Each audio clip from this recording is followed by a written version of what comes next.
আমাদের সঙ্গে রয়েছেন আমাদের সিনিয়র এডিটর ময়ূক রঞ্জন ঘোষ রয়েছেন। আমি সরাসরি নিউজ রুমে চলে যাবো। ময়ূক, প্রথমে তো দেখলাম তোমার পোস্টার পড়ানো হলো এই বাংলাদেশের মাটিতে দাঁড়িয়ে বিএনপি এবং জামাতিরা, আর এবারে সরাসরি প্রকাশ্য মঞ্চ থেকে তোমার নাম করে, রিপাবলিকের নাম করে হুমকি দেওয়া হচ্ছে। এরপরে আরো বেশি অনেকটা চোয়াল শক্ত হয়ে যাচ্ছে না রিপাবলিকের? আমি যাবো ময়ূক, আমি তোমার কাছে যাবো, তবে যাওয়ার আগে আরো একবার আপনাদেরকে শুনিয়ে দিই ঠিক কি ভাষাতে আক্রমণ করা হয়েছে, কি হুমকি দেওয়া হচ্ছে, আরো একবার শুনুন।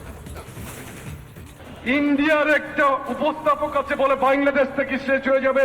আরে ময়ূক, বাংলাদেশ শেষ হওয়ার জন্য জন্ম নেয় নাই। শহীদ রাষ্ট্রপতি জিয়াউর রহমান স্বাধীনতার ঘোষণা দিয়ে রণাঙ্গনে যুদ্ধ করেছিল। আমরা প্রত্যেকেই শহীদ রাষ্ট্রপতি জিয়াউর রহমান উত্তরসূরি। বিপ্লবের চেতনা, আমরা স্বাধীনতার চেতনা বিক্রি করি না, আমরা ধারণ করি। আমরা প্রতিনিয়ত এই রাজপথে আমাদের পদভার রেখে আমরা আমাদের বক্তব্য জানান দিয়ে যাবো ইনশাল্লাহ। সরাসরি চলে যাবো নিউজ রুমে, রয়েছেন আমাদের সিনিয়র এডিটর ময়ূক রঞ্জন ঘোষ। ময়ূক, প্রথমে তোমার পোস্টার পড়ানো হলো, আর এবার একেবারে প্রকাশ্য মঞ্চ থেকে দাঁড়িয়ে সেখান থেকে হুমকি দেওয়া হলো। যত বেশি হুমকি তত বেশি চোয়াল শক্ত হচ্ছে না রিপাবলিক বাংলার? দেখো, খুব স্পষ্টভাবে একটা জিনিস বুঝতে হবে, এই যে বাংলাদেশের মানুষজন, এই যে বিএনপি নেতা, এরা যে এত কথা বলছেন, রিপাবলিক বাংলা তো তাদের জাত শত্রু বা কোনো ব্যক্তিগত শত্রুতা নেই। নির্দিষ্টভাবে রিপাবলিক বাংলা একটা কথা বলছে, সোনার যে বাংলাদেশ ছিল সেই সোনার বাংলাদেশ আর নেই।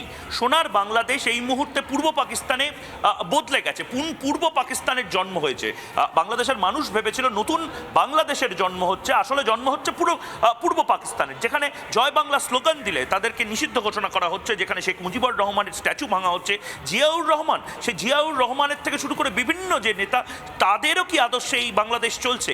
এই স্পষ্ট প্রশ্নগুলো করতে হচ্ছে, এবং এই প্রশ্নগুলো বারবার করছি বলে বিএনপি নেতা জামাতিদের এতটা রাগ। এবং এই রাগটা চলবে, ততদিন অবধি চলবে, নির্দিষ্টভাবে চলবে, যতদিন না একটা হেস্তনেস্ত হচ্ছে। এই deep state, American deep state যে কাজটা করছে, সেটা নির্দিষ্টভাবে বাংলাদেশকে ধ্বংস করার জন্য।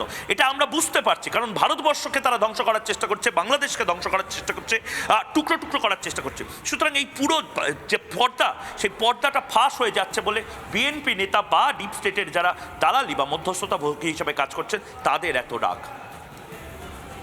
একেবারেই ময়ূক, এবং তার জন্যই বোধহয় এতটা বেশি রাগ তাদের, সে কারণেই এত বেশি হুমকি দিতে হচ্ছে। তবে একটা কথা জেনে রাখুন, একটা কথা শুনে রাখুন, বিএনপি এবং জামাতিরা যত বেশি হুমকি তত বেশি চোয়াল শক্ত হচ্ছে রিপাবলিক বাংলার।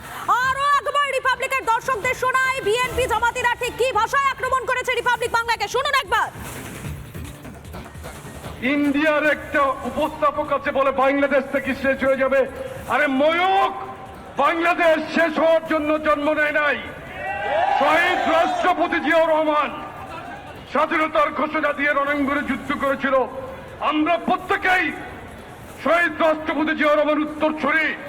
বিপ্লবের চেতনা, আমরা স্বাধীনতার চেতনা বিক্রি করি না, আমরা ধারণ করি।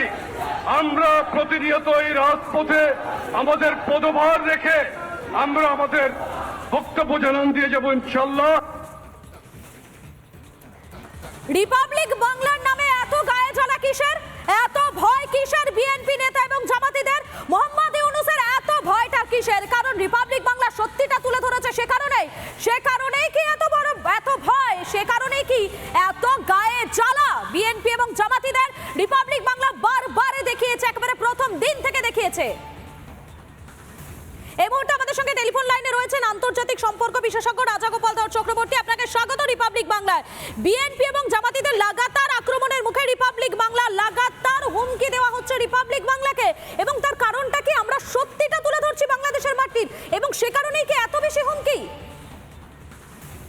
হ্যাঁ, দেখুন, মানে ভারতবর্ষে যারা ভারতবর্ষের মানুষের কথা বলে, আক্রান্ত মানুষের কথা বলে, এবং বাংলাদেশের সংখ্যালঘু হিন্দুদের কথা বলে, আমাদের সেটা অধিকার আছে সেটা বলার। তারা আক্রান্ত যদি না হতো আমরা তো বলতাম না। রিপাবলিক বাংলা বলছে, অন্য মিডিয়া বলছে যখন তারা আক্রান্ত হয়েছে। আমরা তো শেখ হাসিনার সময় আমরা তো সেভাবে কোথাও বলিনি, আপনাদের চ্যানেলও দেখাইনি। সুতরাং যদি সত্যিকারের যদি আমাদের উদ্দেশ্য খারাপ থাকতো, রিপাবলিক বাংলার উদ্দেশ্য খারাপ থাকতো, বা তাহলে কিন্তু অন্য সময় আমরা দেখাতাম। যে জিনিসগুলো ঘটছে যে জিনিসগুলো বাংলাদেশে ঘটছে তা বাংলাদেশের লজ্জা, বিশ্বের লজ্জা, মানবতার লজ্জা, সেটাকে তুলে ধরাই জার্নালিজমের কাজ, মিডিয়ার কাজ। সেটাই তারা করছে। যারাই করছে তাদের সাধুবাদ পাওয়ার যোগ্য। তারা অনেক কষ্টের মধ্যে থেকে, লাঞ্ছনার মধ্যে থেকে, একেবারে। ঘাত প্রতিঘাতের মধ্যে থেকে লড়াই করছে। একেবারেই ধন্যবাদ। আমাদের সঙ্গে টেলিফোন লাইনে ছিলেন আন্তর্জাতিক সম্পর্ক বিশেষজ্ঞ রাজা গোপাল ধর চক্রবর্তী। আপনাকে ধন্যবাদ। নানা ধরনের কন্টেন্ট দেখার জন্য লাইক করুন, শেয়ার করুন আমাদের ফেসবুক পেজ, সাবস্ক্রাইব করুন আমাদের ইউটিউব চ্যানেল। পাশাপাশি অন্যান্য ব্রেকিং নিউজের জন্য অবশ্যই চোখ রাখুন রিপাবলিক বাংলায়।